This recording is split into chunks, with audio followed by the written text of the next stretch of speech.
Welcome, everybody, to the Alive with Courage podcast. Super pumped to have all these amazing men. These guys are just such movers and shakers in the world when it comes to men and what they're up to and caring for men and charging into the life of what it means to be a man. So super excited to have you all. I'll introduce you all and then we'll jump in. So Scott Winters is a brother. This is a guy that I fight in the trenches with every week as we just dive into life and dive into the matters of the heart.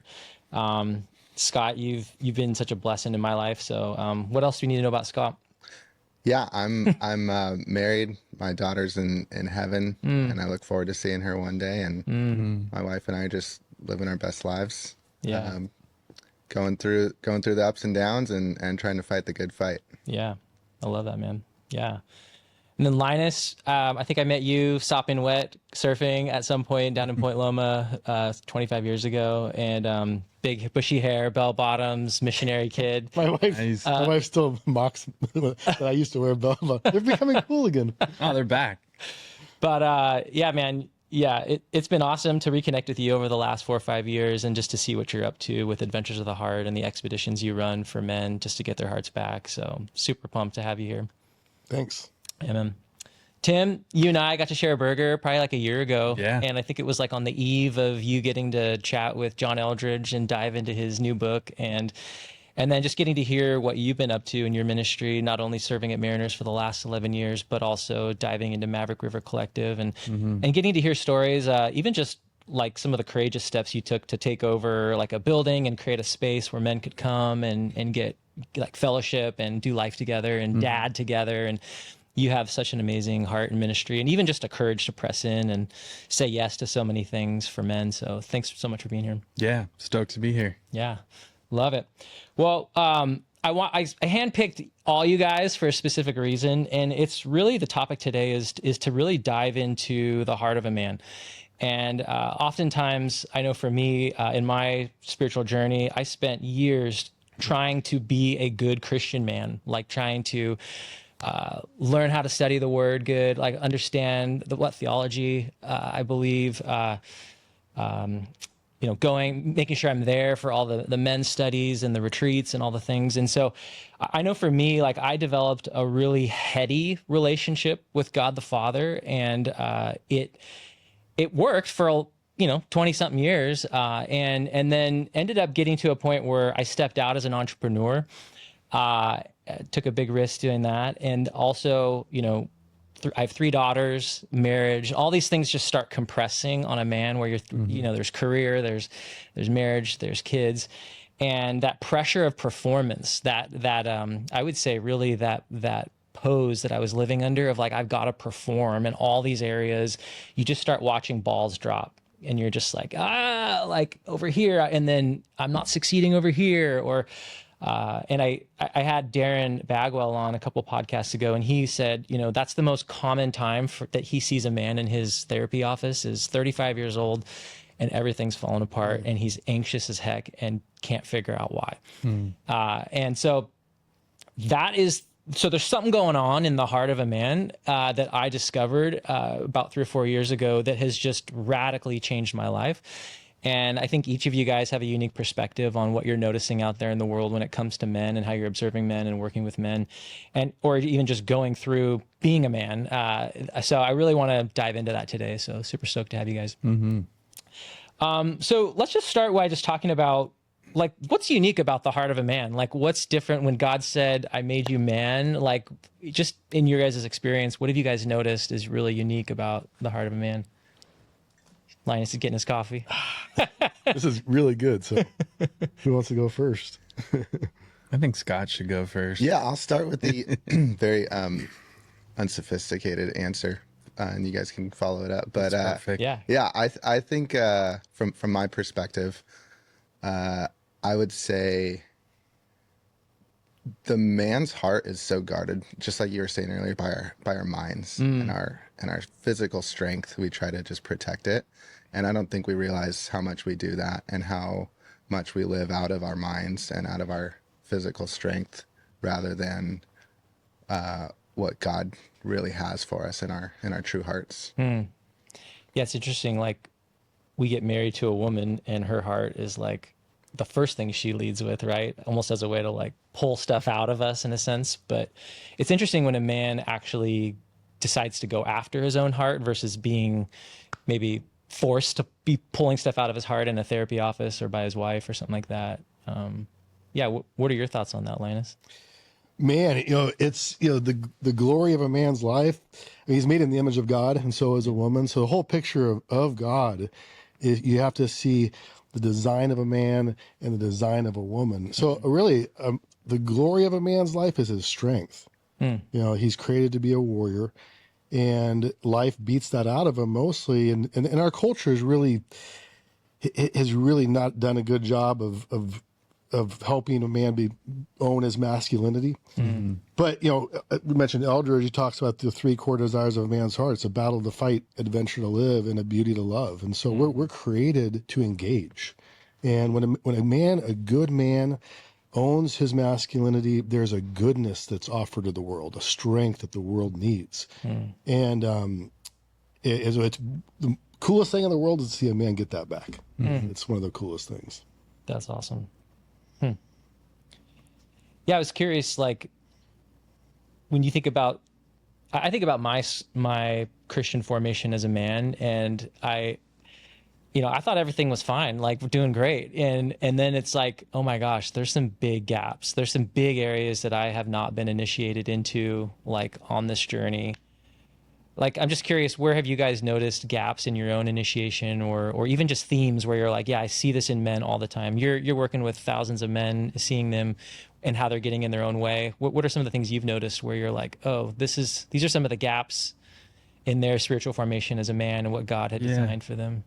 Yeah, I think kind of like you both shared, I think oftentimes in our childhood, there's formation in the way that we engage the heart, whether that we grow up in a challenging home or a home that's like, we don't talk about hard things, or like we just act like everything's okay, or any sort of emotion could be shamed. You hear of stories of, the father in a home is so formative to a man.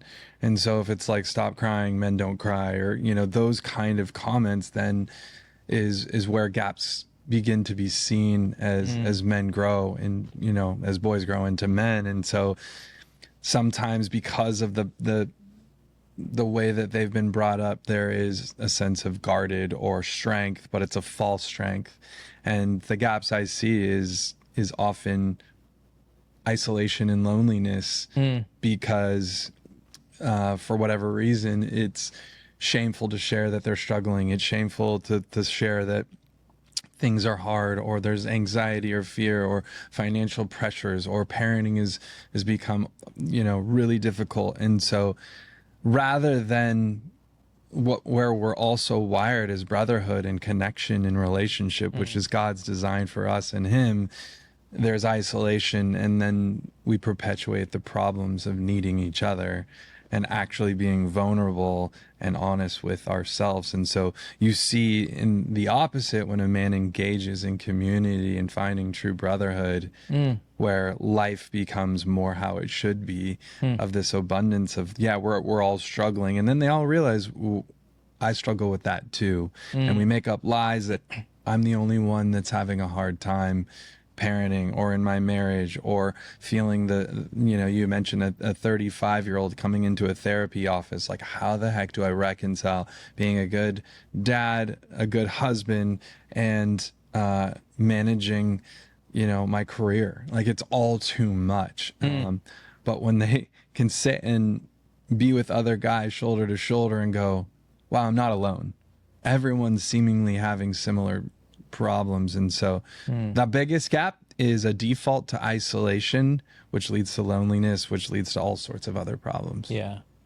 Which, like, the two core ingredients of fear is powerlessness and aloneness. Like, when you feel powerless and alone, that's where fear just blossoms, right? And so you can imagine a bunch of men who are designed to offer their strength and lead in the world, racked with fear Oh yeah. because of the powerless and the aloneness that they're experiencing, right? Which I really appreciated, Linus, so you just illustrated something that I think is happening for tons of men. I mean, like it's like ubiquitous, right?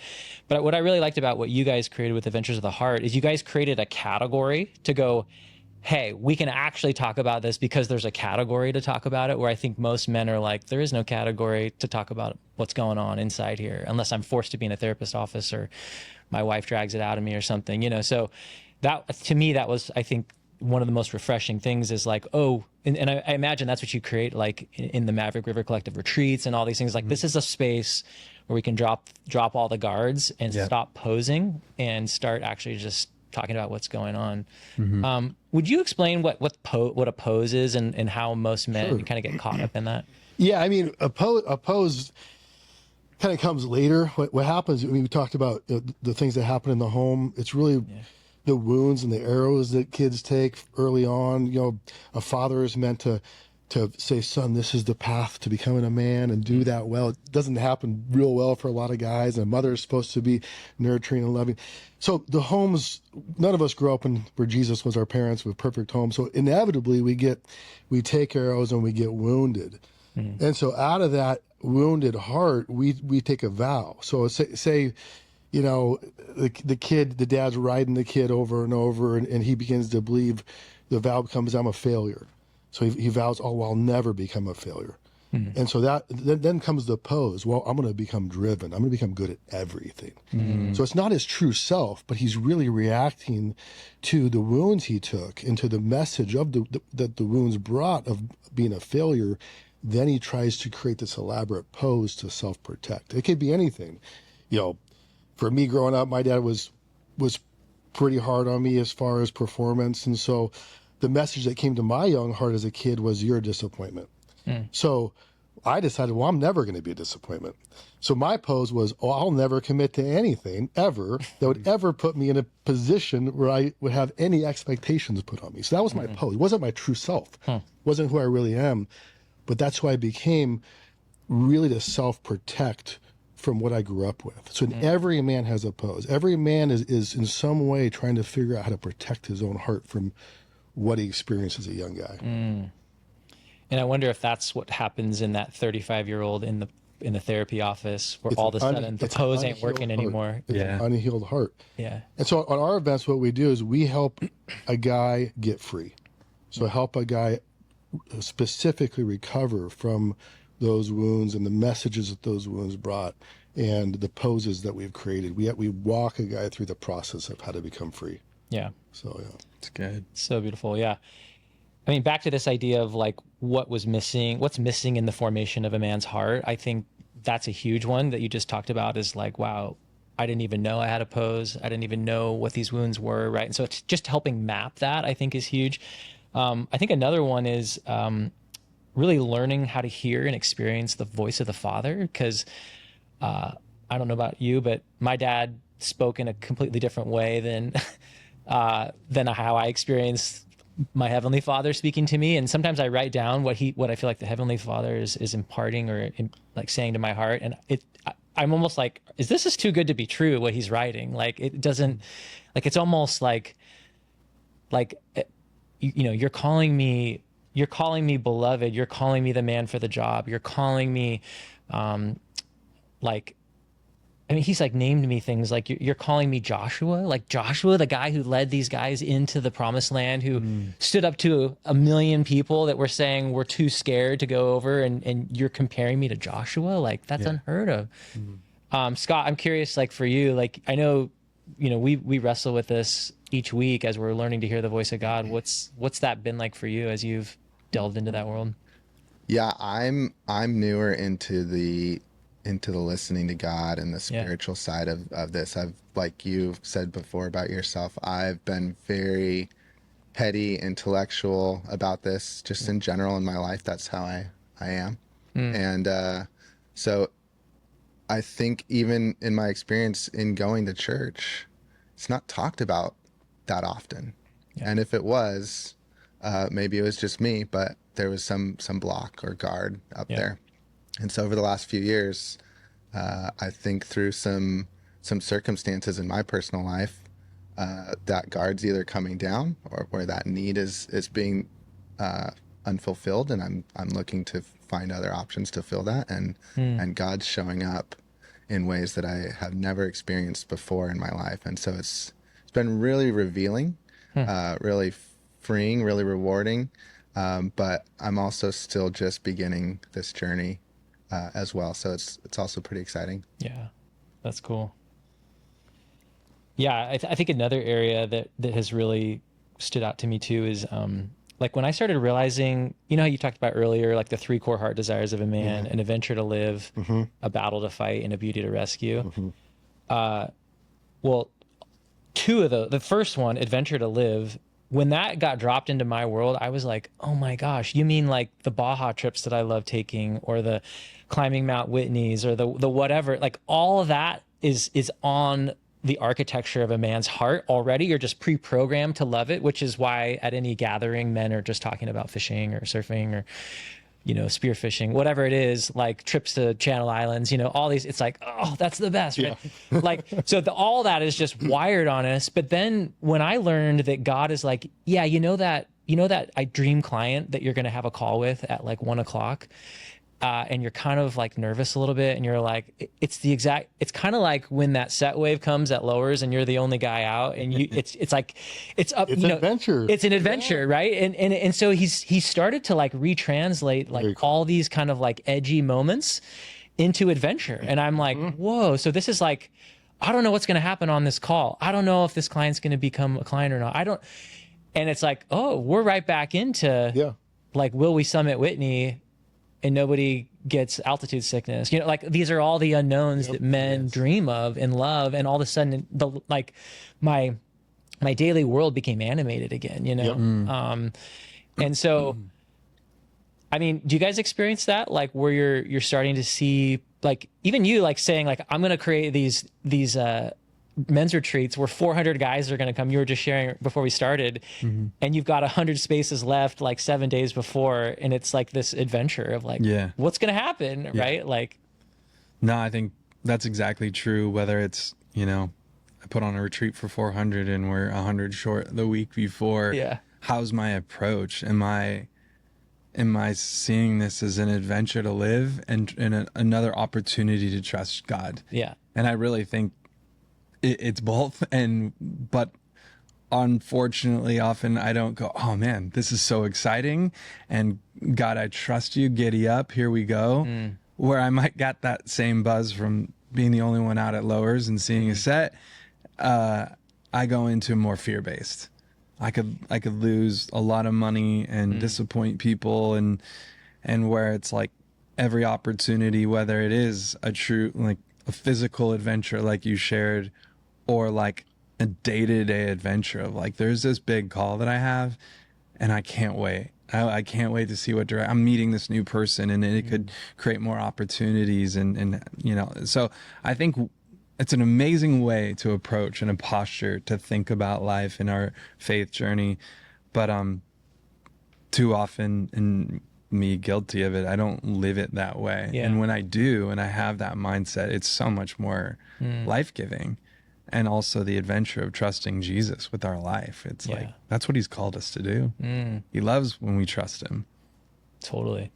Well, let's break that down a little bit, because it's easy to be like, oh, well, I should just see it as an adventure. Yeah. And you're like, yeah, there's still 100 people that haven't signed up, and we're 60 grand in the hole or whatever on this thing.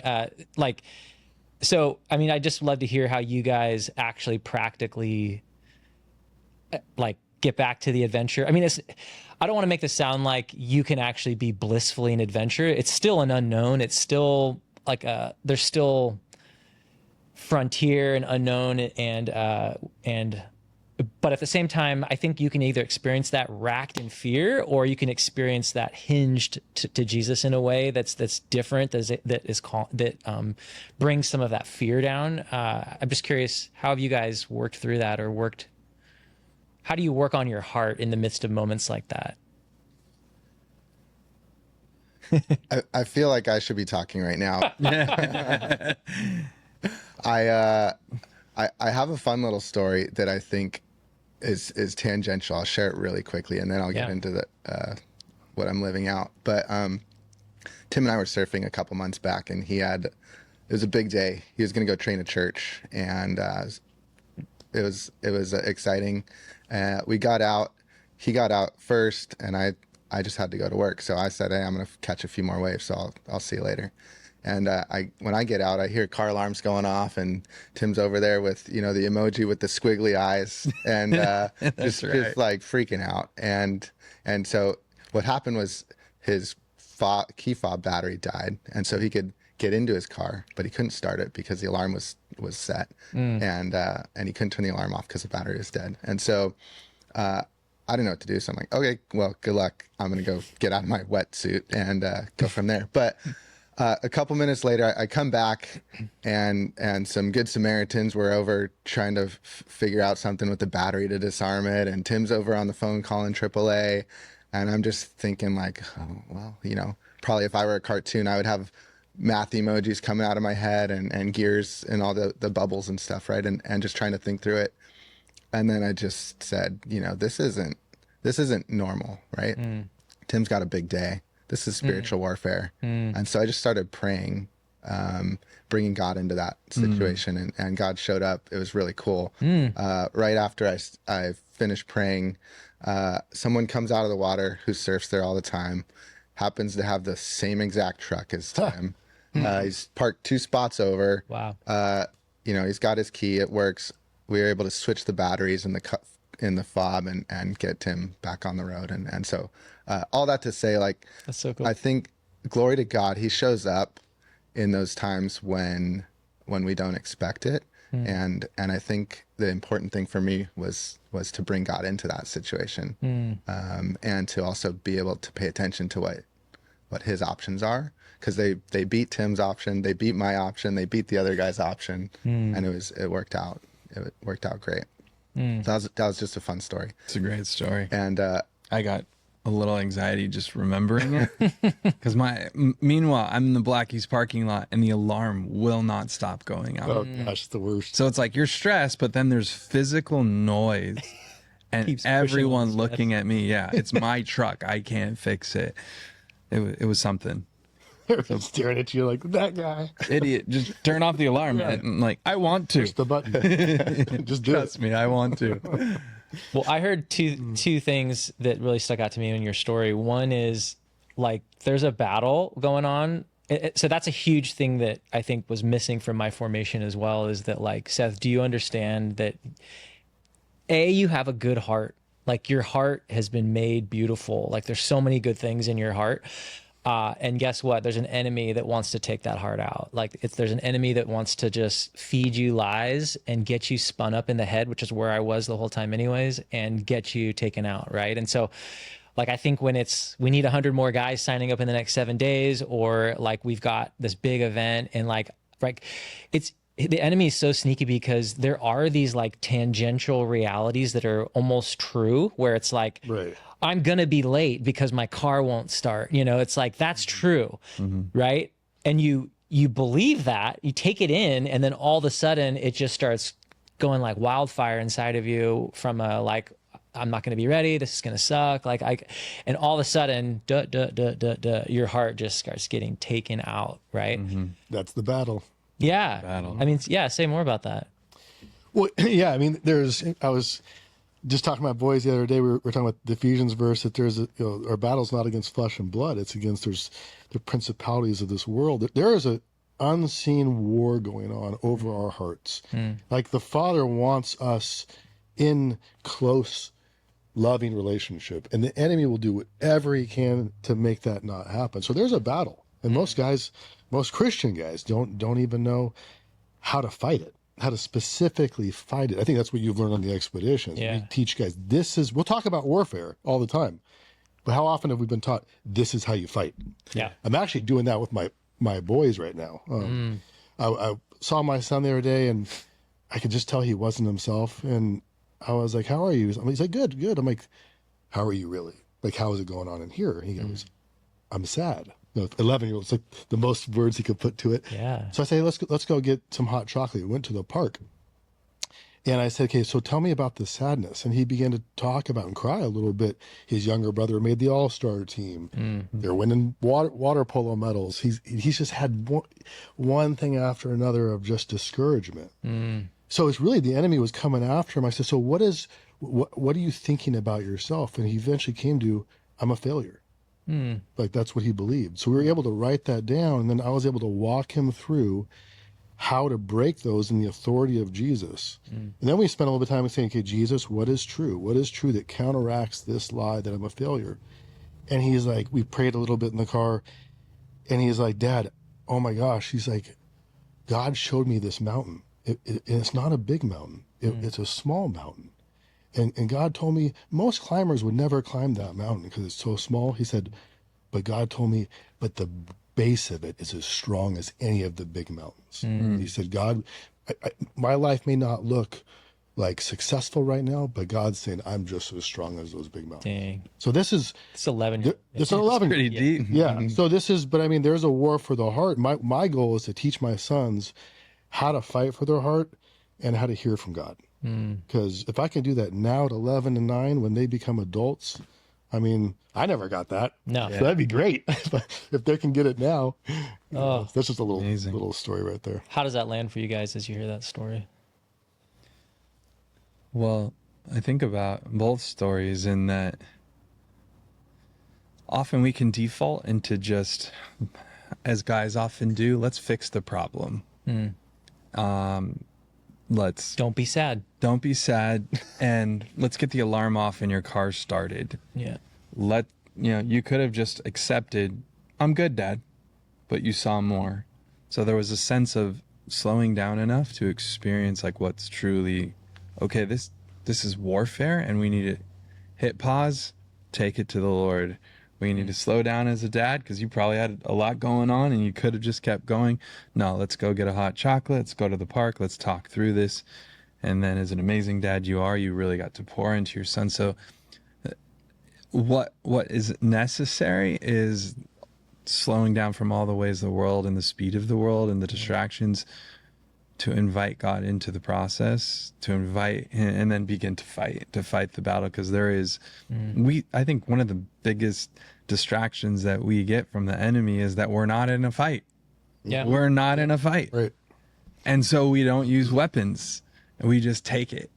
And so when we're actually cognizant and aware there is a battle, that doesn't mean we over spiritualize every moment when something goes wrong. But we need to slow down to experience and bring Jesus into these moments. And then when it is, giddy up, spiritual armor, let's fight. This isn't against flesh and blood. Like we're equipped. We have the authority of Christ within us to go to battle. So to me, a big part of what I heard in these stories, obviously your son is an 11-year-old, very intuitive spiritually. I mean, what a beautiful picture. But the takeaway for me is, would you slow down? Because God has so much more in the bigger moments, and then even in the smaller moments that you got to represent a godly father as an earthly father to your boy and pull him out of that sadness. It's funny. I mean, I can tell my son, I love you. I'm proud of you. All these things. It's good, but he needs to hear what Jesus says. Hey. And that moves things. I don't move things as much as it's still important that I do speak those things over him. But the important thing is that the God that created the whole universe can speak to him about who he is. Yeah. That's what matters. That's what really stood out to me, was like he had a unique, specific visual connection with the Father, and something he could understand that his heart could resonate with. And that's way better. Well, my experience is that kids can hear the voice of God really easily. They're not adultized. Yeah. Guys have decades of just junk that they have to work through. Layer. Kids are just these beautiful little hearts, and you teach them how to hear the voice of God. It's just like, yeah, got it. It's incredible. So good. So, and I want to just like remove any shame from people that are listening to this. If they're like, oh, I've never had that experience before, and they're hearing that experience of like an 11-year-old boy, right? I want to remove that shame and just say there's so many things in my own journey that I wasn't initiated into. I didn't have a dad that was like, let me walk you through what it's like to hear the voice of God.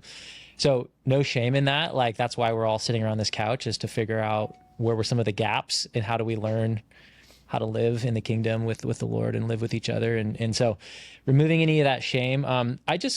Linus, if you're open to it, just if someone's wanting to like experiment with hearing the voice of the Lord, or even invite their kid into it, I would imagine first step is just hearing it for yourself. You can't hold that space for your kid if you're not actually experiencing that. So like, how would you, if you were just like 101, this is really where I would start with somebody. Start with one simple question. Yeah. Just, Jesus, would you show me how much you love me? It's just right there. And if, Jesus, show me how much you love me, or maybe what do you think of my heart as a man? What happens is guys go straight to guidance, and they're like, hey, do I move to this house? Do I get this job?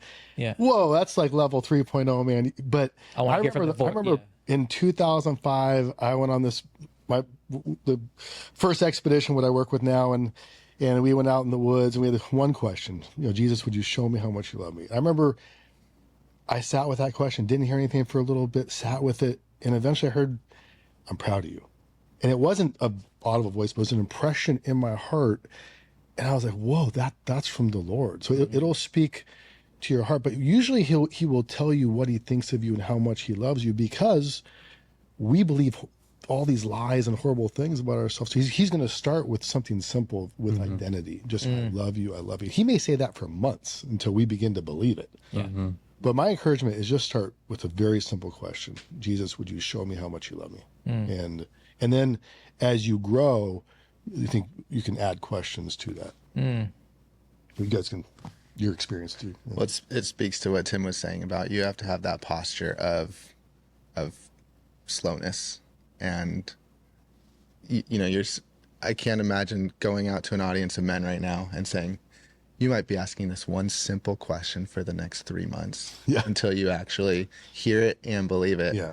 Like, you can get booed off the stage kind of a thing, right? Like, it's just almost preposterous in our day and age to think that's the speed. And it doesn't have to be the speed. Obviously, God can move at whatever speed he wants. But I think the willingness and the openness that we have to be able to go at that speed is what's important. Right, Tim, you nailed it. We live in the busiest time in the entire history of the world. You got to slow down. Yeah. Yeah, I think exactly what you guys are saying. And you take men and women on expeditions. I take mostly men on expeditions, sometimes fathers and sons. But the reality is we can hear God's voice anywhere. But there is something about removing yourselves from the daily, speed or, flow of life, to where the magic often, and probably is the same in your expeditions as my adventures, is we make sure to create an environment for a man to hear God's voice. Yep. And sometimes that's literally like 1 hour programmed. Leave your phone, talk to no one, and go sit with God. If you bring anything, a journal and a Bible, nothing else. And you know what happens? Men experience God. They encounter God, and usually there's some sort of transformative takeaway, and I will make a courageous decision, and my life will look different. And it really is kind of the core element of just creating spaces for men to encounter Jesus. And when you encounter Jesus, often there's transformation. Most of the time there's transformation. So it's really just, you don't have to go up on a mountain. You can do that in the daily. I always say, guys, you could actually create an hour of, on the beach or wherever that may be to do a prayer experience just like this. But when we create it for them, it happens. It happens. I love that. And I want to talk about the courage and the risk that a man has to take in order to actually take that invitation, because, which is probably why people wait forever to sign up for your expeditions, there's actually a risk involved of like, well, what if he doesn't speak? Like, what if I do go sit for an hour and I can't hear anything? And and I think that's back to the adventure, back to the mystery of who God is. And as men, we want to hold on to control. We want to hold on to certainty. We want to hold on to like the step-by-step process of logic of how somebody, and it's all up here, right? And yet God's like, yo, I'm way more wild than that. I'm way more mysterious than that. Like I work in ways that are very different than the way you think. Like, will you come out with me? Like, will you trust me? Will you just spend an hour with me and see what can happen? Will you just ask that question for 30 days? What do you think of my heart, Lord? Like, watch what happens, right? Like, I think, like, I just want to say, like, that's a risk and that's a courageous move to actually step out in faith in that way. And I think that was another piece that I think was really missing for me, was like, I'm longing to take risks, longing to step out, and I'm getting really held back or really bound by fear in these like moments of risk. And I think when, as men, we're meant to go cut new trail. We're meant to offer our strength to the world. We're meant to say that hard comment and let's duke it out, or let's have a conversation, right? And so I think God is just inviting us all the time into that risk to go meet him and to go see him. Yeah. So I'm curious, like, when, let's say all this stuff starts coming online, right? Like, you start learning how to hear the voice of God. You start understanding that there's a war out there that, like, and you're starting to learn how to fight, right? You start realizing, hey, I don't have to be passive. I could actually take a risk here and actually exercise my faith. Use this thing we call faith, right? Versus talk about it.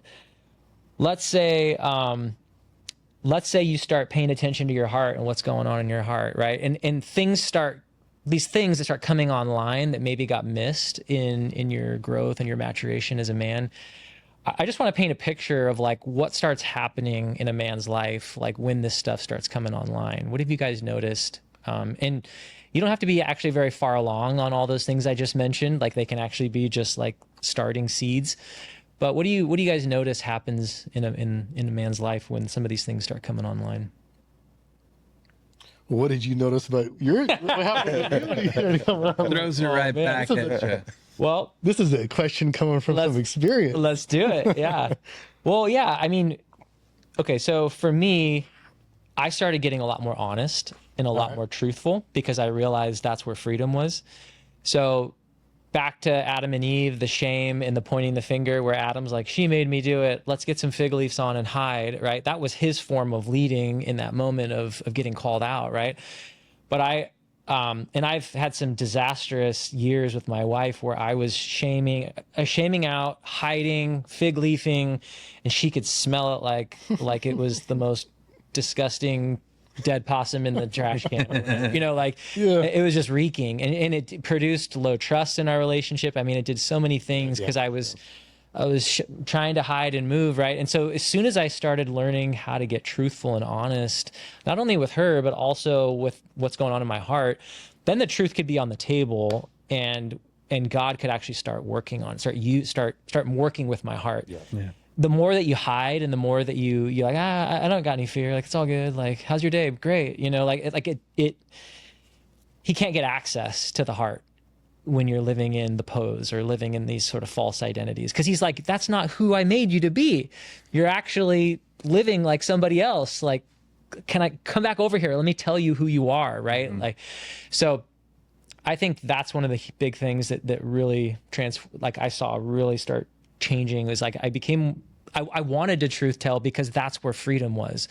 When I could say, I'm afraid right now as I'm going into this important call, Lord, would you meet me in my fear? Like, I'm believing I'm not good enough. Who do you say that I am? Right? I need to hear what you say about me, because what I'm believing right now ain't gonna serve me on this call. Right? So yeah, I got more, but any others that you guys, what are you starting to notice as different parts of your heart come back online?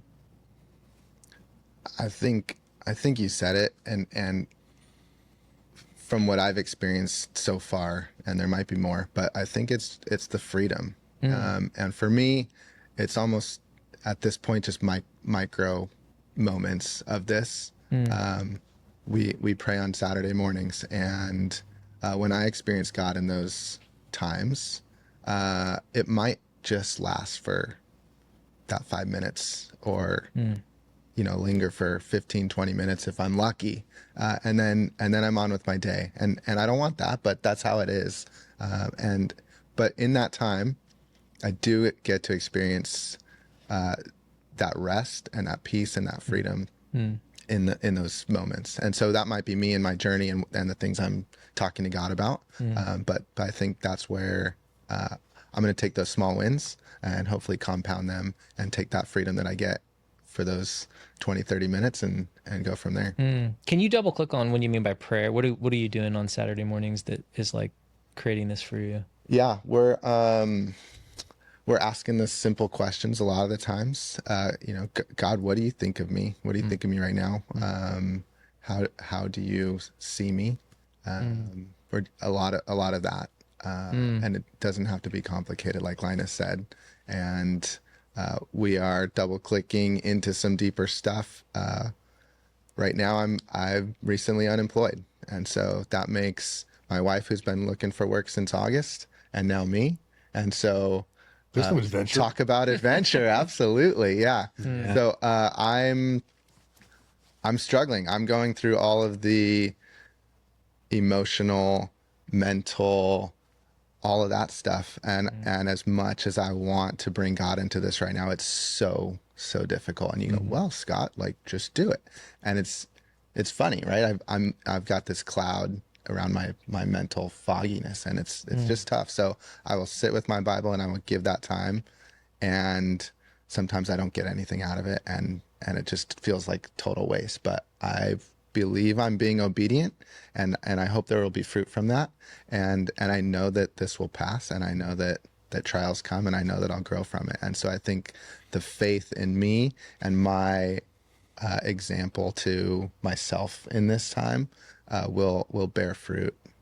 But it doesn't make it any easier to look at zero income in Orange County and go, okay, God, I trust you. Yeah, completely. And I think that's a great, like what we were talking about earlier about the war on your heart, right? Like, because there's a verifiable fact that there's no check coming in, right? And I'm just curious, like, what does Satan do with that? Like, what does he lob at you, or the arrows that he shoots at you? What is he inviting you to believe, like, in that? So much stuff. And my wife and I were going on a walk this morning, and she says, this is just reminding me, this is the most vulnerable time for Satan to be attacking you right now. And so True words, yeah. we prayed about it right then, right? Because it's so easy to let those lies in and to just feed them and be like, yeah, you're right. You are a failure. You aren't providing for your family. Whatever those are. And those are some of the ones that I'm trying to fight off right now in my own life. Yeah. So at the expedition, we learned that those are called agreements, right? Yes. Yeah. So how would you describe agreements? I mean, the enemy is a liar. He whispers lies, and he's looking for us to make an agreement. He's the accuser of the brethren. He's always accusing something that's not true. And what he's looking for is for us to say, yes, I agree with you. Yes, I am a failure. Yes, I'll never provide. Yes, we'll always be destitute. Once we have agreed, it's like a handshake. And then there, in the spiritual realm, there is a hook, a foothold, as the scriptures would call it. So there's an access into our life. That's a problem. And so what we have to do is, through the authority of Jesus Christ, through his authority, is to break that agreement. So name it, if it's, I'm a failure, in the authority of Jesus Christ, I break that. I renounce that in the authority of Jesus' work on the cross, resurrection, ascension, the full work of Jesus. And then we renounce that, and then we ask Jesus, what is true? What is true that you have to say to me about this situation? I'm sure you've been having to live off that a little bit, right? Absolutely. Yeah. So, and that's where freedom comes. That's how you fight for your heart. And, but my experience is most guys don't often break agreements. And so throughout most of the year, they're living under really a lot of warfare, a lot of burden, and just getting taken out.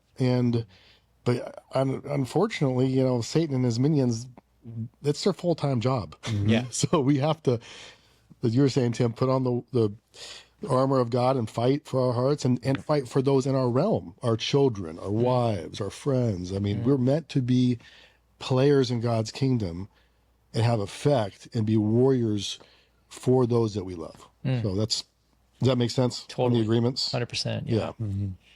And just as Scott, I'm just curious, what moments of freedom, like how is the Lord meeting you, like as when you do actually give him that space and give him access to some of those agreements? Are there any rays of hope, or are you still like fighting that battle? I'm fighting that battle. I'm in Yeah. the thick of it right now. It's Yeah, hard to see through a lot of that. I think there are those micro glimpses.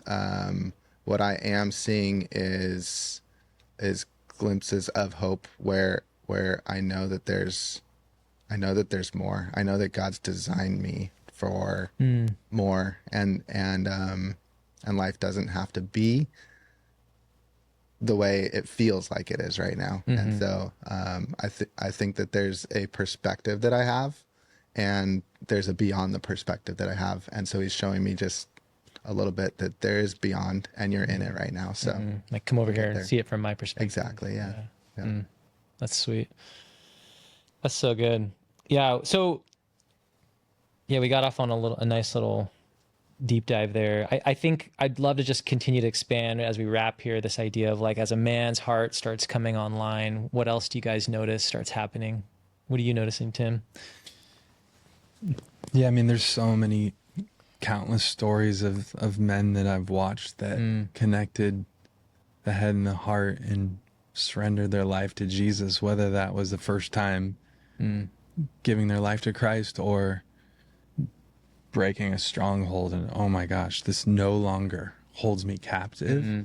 So I mean, just to list, I mean, I've seen men who struggle with pornography break free, alcohol, substance abuse, you name it. I've seen the Lord do tremendous work. I've seen marriages like so close to divorce that restored, and men becoming more whole in who God's created them to be. And I've watched and seen countless things here in Orange County. I've seen pride and greed become just this massive stronghold where it's wreaked havoc in lives, and men just finally are like, I've achieved what I thought would create wholeness, and I'm empty and I'm miserable, and them come to a place of surrendering and like, that's not going to work. And so I've just seen countless stories of transformation and the work that God has done. And I just think so often, kind of like Scott was sharing, it's such a process, and sometimes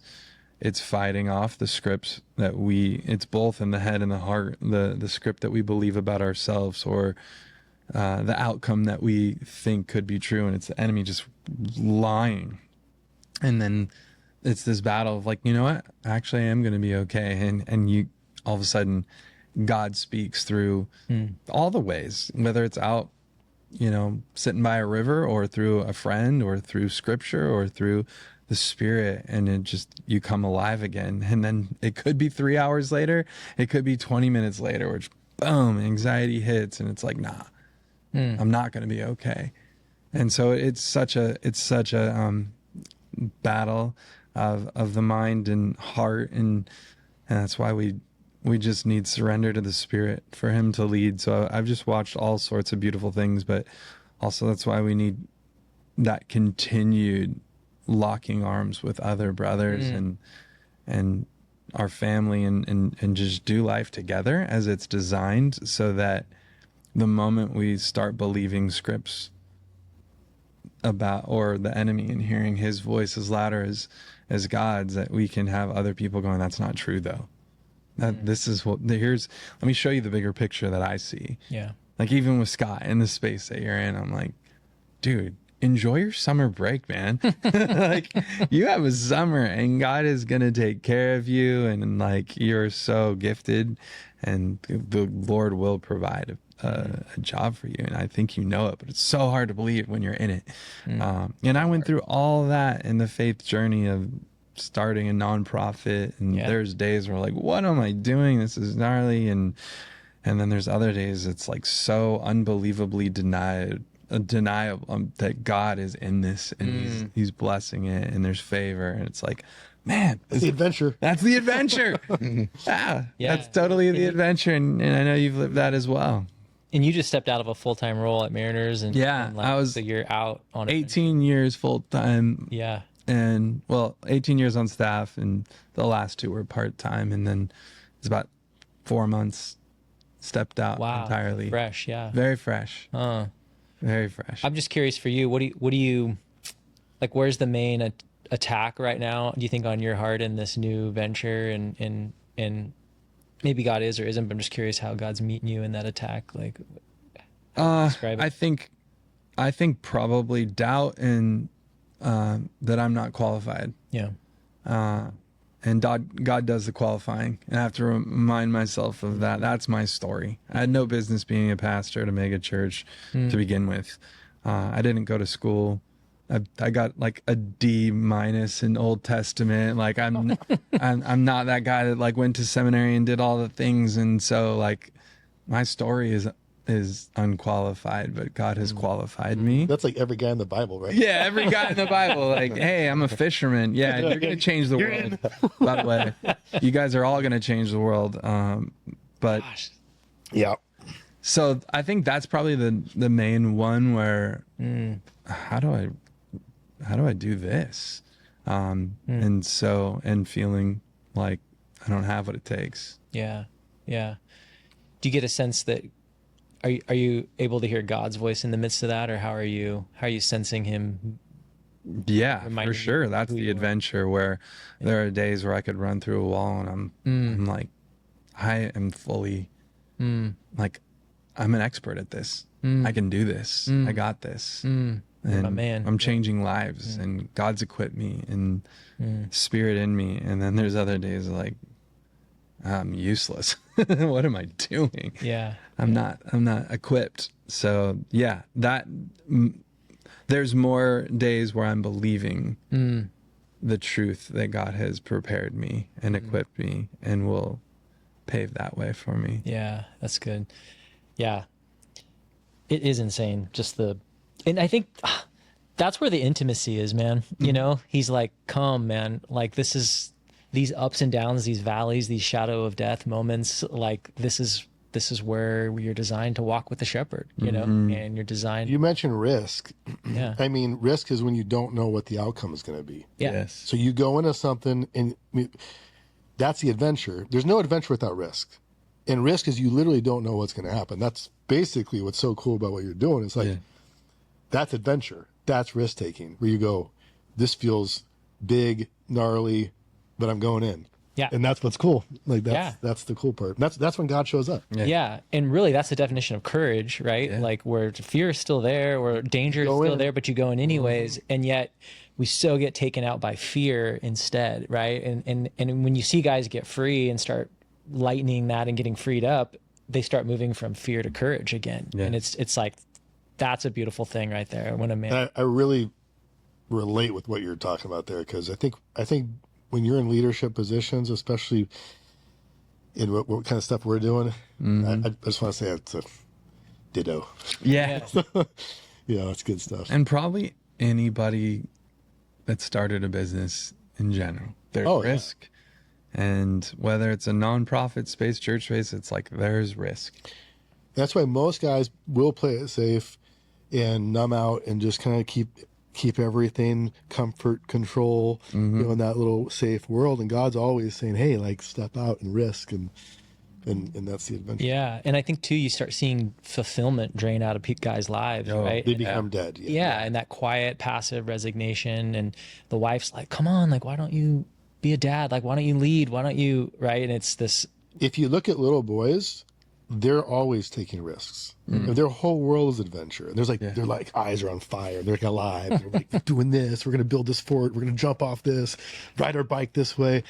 And then it's like as they get older, the world just starts beating them up until guys lose their heart and become just passive and numb. That's what we're trying to do, is get that heart back. Yeah. So It's redeeming. Yeah. So good. Oh, so good. Well, So I mean, just to summarize this idea of like when a man starts getting his heart back, that you started it with that adventure to live, the adventure starts coming back online, right? Like a man starts knowing how to fight for his heart and knows how to go into battle, right?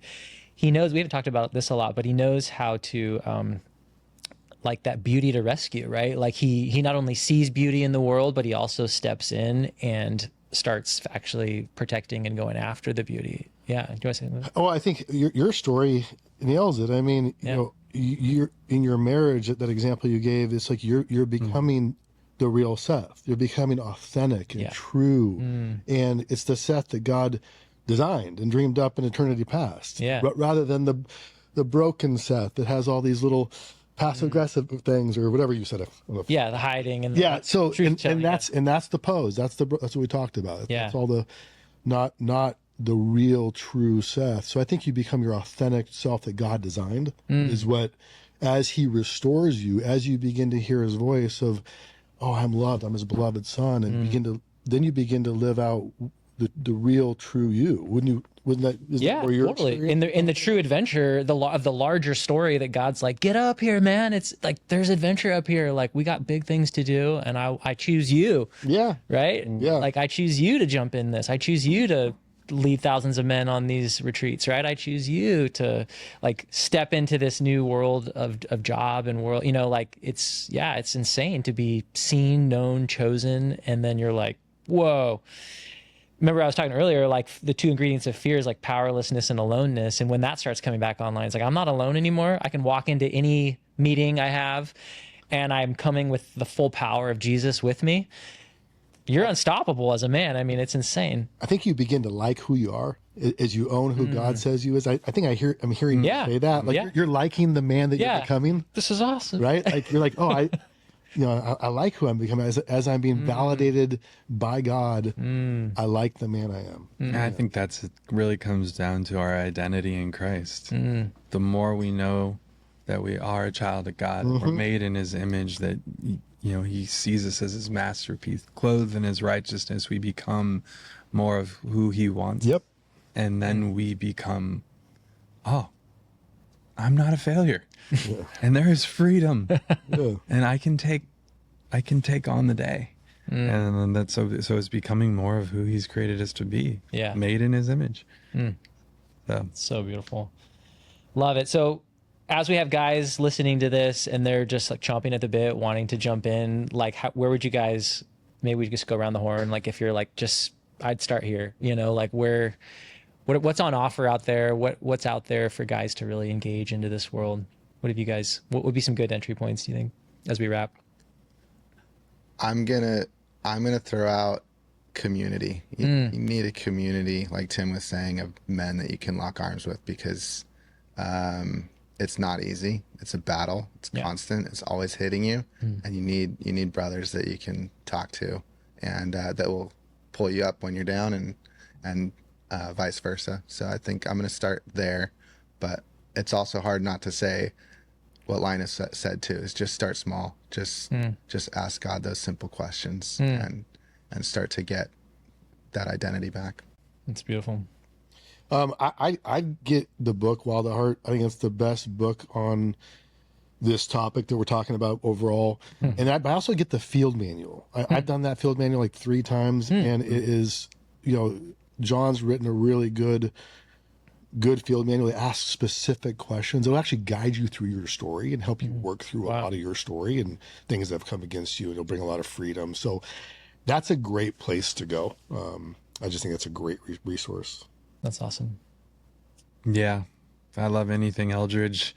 So Wild at Heart's a great starting point based off this conversation, but like really double click on, we find community.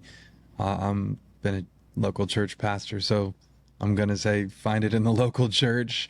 But really, if that's not your first step, then be honest and real with a couple other brothers. I think, you know, there's a lot of data out that they're calling this the friendship recession, and that men just don't have friends.